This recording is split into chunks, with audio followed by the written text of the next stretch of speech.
Do you sometimes find yourself in a bad mood and you're just full of negative thoughts?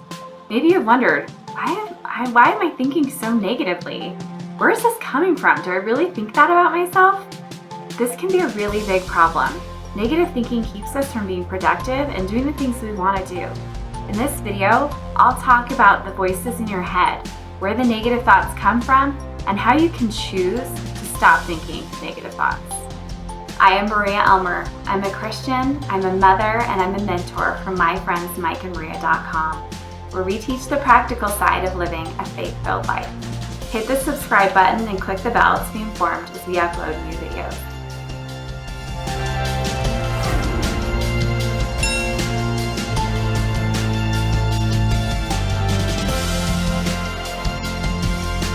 I'm going to talk today about the 3 different voices in your head. Now, you think it's all you think it's all your brain, you think it's all your thoughts, but let's go back to your childhood. Remember those cartoons where there was an angel on on the shoulder and a devil on the shoulder, and they were like giving advice to the cartoon character? Okay, that's not too far from the truth. I'm here to tell you it's not all you in your head. You think it is, it's not. And it can be really annoying when you're fighting with yourself, wondering, why am I fighting with myself? It's all me. It's not, okay? So, you have the devil talking to you all the time, okay? And you have God's angels talking to you all the time. Yeah, it's usually not the devil. It's usually his minions, not the cute yellow ones. That's not how it works. They're dark and awful. And usually the devil's angels, his minions, his workers of darkness, are screaming at you all day. They're pointing out everything you've done wrong. They're pointing out how ugly everyone else is, trying to get your pride. They're pointing out how your car is not good enough. And they're just yelling all the time at you, constantly. Criticizing, yelling, pushing, shoving, being annoying, being irritated, pointing out flaws of yourself and others, screaming all the time. And if you think it's yourself, it can be really hard. You think you're kind of stuck. Like you're stuck with those types of things being put on you all the time and running through your mind constantly. Then you have God's angels, inspiration, the Holy Ghost, the Spirit, giving you guidance, direction, promptings, good ideas. The way that the Holy Ghost works, the way that the Spirit works, is it's calm and peaceful and quiet and inviting and open and encouraging and enlightening. And it feels just light and airy and open. Now, if you picture yourself in just any given circumstance, life is usually busy. Usually we're working, we're doing things, we have tasks, and we're not spending a lot of time in calm, quiet, peaceful situations. And so when you're running and busy and doing things, how does someone get your attention? They raise their voice, they speak up, they speak out, and they speak loudly. In this world, power and leadership is usually by those who are loud and forceful and pushy and prideful and, confident on the side of pride, right? And so we're trained at a young age that those who speak up and out and are loud are the ones to follow. So we're tricked into thinking that the voice in our head that's the loudest and the pushiest is the one we should listen to. When we are followers of Christ and we seek peace and light and enlightenment, that's not the voice you want to be listening to. You don't want to be the one listening to the one that's loud and pushy and yelling at you. That's not the type of leader that we look towards, right? So, thinking of that, considering that, and considering that there are 3 voices in your head, we haven't talked much about the one that's your voice, which is the one asking a lot of questions and kind of being tugged back and forth between the two, like, oh, this and that and this and that.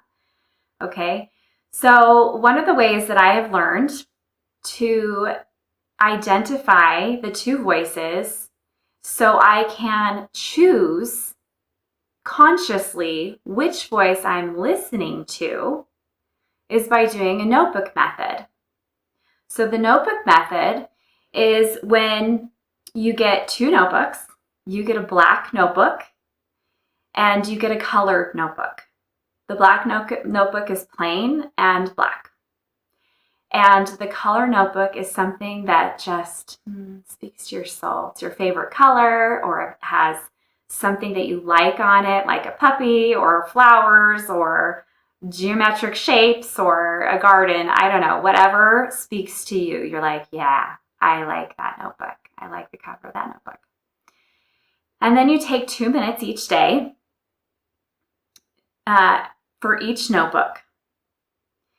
You take 2 minutes, you set a timer, and you open up your black notebook. And as you open up your black notebook, you listen. You listen to that voice that is screaming, pushing, criticizing, and negative. That glass is half empty thoughts. You listen for those and you write them down. You take them out of your head and put them onto a piece of paper. And then you get to choose, do you want to keep those thoughts or do you want to leave them in the notebook? I usually leave them in the notebook because they're pushy and mean. I don't like things that are pushy and mean. So I leave them in the notebook. And after the timer goes off, you shut the notebook. Then you give 2 minutes. You set another timer for 2 minutes. And you open your colored notebook. And you listen.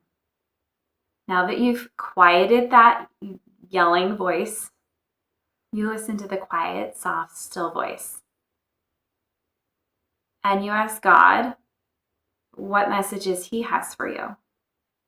What does He want you to know? What inspiration does He have for you today? What does He want you to do? What is He inviting you to do? What is He inviting you to think and feel about yourself and others? That is power. That's some good information. You want to tap into that information. It's good, it's uplifting, it's opening, and it's inspiring. It lifts you. Feels so nice. So, again, this is the notebook method. Here's your to-do list. Okay, what you do. First, you set a timer, 2 minutes. The second thing, you write in the black notebook first, because that's a louder voice and it's much easier to hear.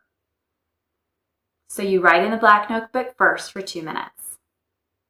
The third thing you do is you write in the colored notebook for equal or more time. At least 2 minutes you write in the colored notebook. You ask that those voices of the angels that are talking to you and inspiring you and giving you uplifting messages. And you write those down so you can treasure them and review them, and you can choose to keep them. Now, here's a list of what not to do. The first thing, don't keep these voices in your head. Because if these voices are going to have a competition, the loud voice is going to win because it's loud and we can hear it all the time. The quiet voice is harder to tap into because we have to be calm ourselves, be a little bit at peace, and be in a quieter place. And that's not often how life is, right? But the more we tune into it, the more we're going to be able to hear it in any circumstance. Number 2, do not write only in one book or the other. When we choose to only think about our good thoughts, it's helpful and it can be helpful. But until we get that voice of criticism and judgment and anger and ire and irritation, until we get out of our head and onto a piece of paper, it's going to be still there and bothering us. The third thing, now this is a big one. The third thing is if you or the person that you're helping is in a really dark place, if their thoughts and what they're hearing is very, very dark and scary, then don't have them do it alone. If it's you or someone else, if you're in a depression or in anxiety, if you're having a panic attack or a very depressive episode and your thoughts are very, very dark, don't do it alone. Ask for someone to sit with you and support you so they can help kind of pull you up, because that can be really scary.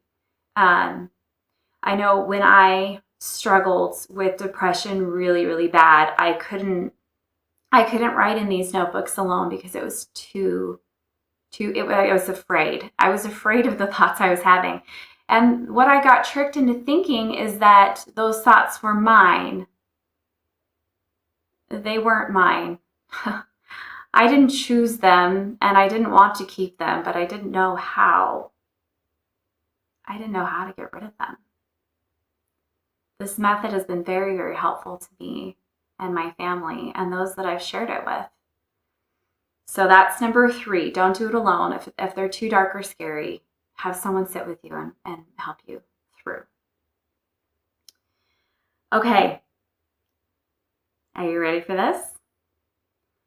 I challenge you. If you think this sounds like a good idea and that it could be helpful, I challenge you to go to the store in the next 24 hours. Get 2 notebooks. Get a black notebook and a colored notebook and do this exercise. It takes 4 minutes. You've got 4 minutes. What could happen in your life? What could happen in your life if you could really tell the difference between those 2 voices? If you could tap in at any moment to the voice of God and his angels, what inspiration could you get? What answers to prayers could you receive? If you just spend 4 minutes a day listening to those 2 voices, choosing to let go of the negative ones and choosing to embrace the ones from God, how much of an impact can you make on your life and the life of others? Okay, I have a bonus what not to do. You want to hear it? This is a secret. This is like my top secret of improving your life. You want to hear what it is? When you learn something new that could be helpful to someone, you often think about who you want to share this information with, because you know people who are struggling. You know people who are having a hard time, and you know people whose lives could be better if they would implement the thing that you learned. You want to know the secret? Don't let yourself get distracted into thinking this is for someone else and not for you. Don't get distracted into thinking this is for someone else and not for you. This is for you. It's for you. The devil's in your head. What's he saying? What's he saying? Share this video with someone else. Tell someone else to do this. You don't have to do it. You have no problems. This is for everyone. The way that we teach others is through example. That is the biggest, fattest, awesomest way to share with others is through example. You do what you want others to do. When they see it's working for you, then they're going to ask. You don't have to give them advice without it being asked. When they see that it's working for you, they're going to ask you, what are you doing? How's that working? They'll ask you for your advice. Okay? So that's the secret. You do it first. You go first. You be the example. And when it's working for you, it's going to come up in conversations and people are going to be asking about it. I'm so excited for you. This method works. It works because it's based on truth. It's based on what's actually happening in our brain. You're not fighting with yourself all day. You're questioning. You're hearing the devil and you're hearing God and you're asking yourself, ooh, who do I listen to? Where do I go? What do I listen to? What do I listen to? What do I listen to? When you start writing in that notebook, you're going to notice the difference between the two voices. And you're going to recognize why you keep listening to the devil. It's because he's loud and obnoxious and pushy. But you don't have to anymore. You can take it out of your brain, put it onto paper, and close that book.